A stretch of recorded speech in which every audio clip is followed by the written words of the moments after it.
You ask Tiger to solve. This deals with linear equations with one unknown. The final result is x equals -28. Let's solve it step by step. Simplify the expression. Group like terms. Simplify the arithmetic.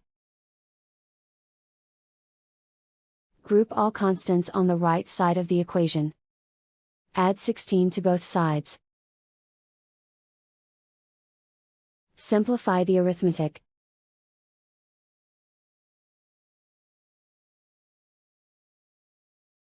Isolate the x. Divide both sides by -2. Cancel out the negatives. Simplify the fraction.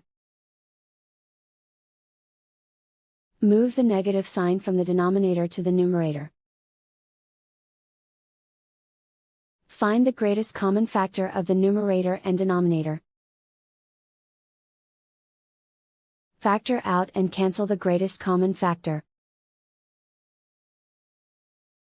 And so the final result is x equals -28.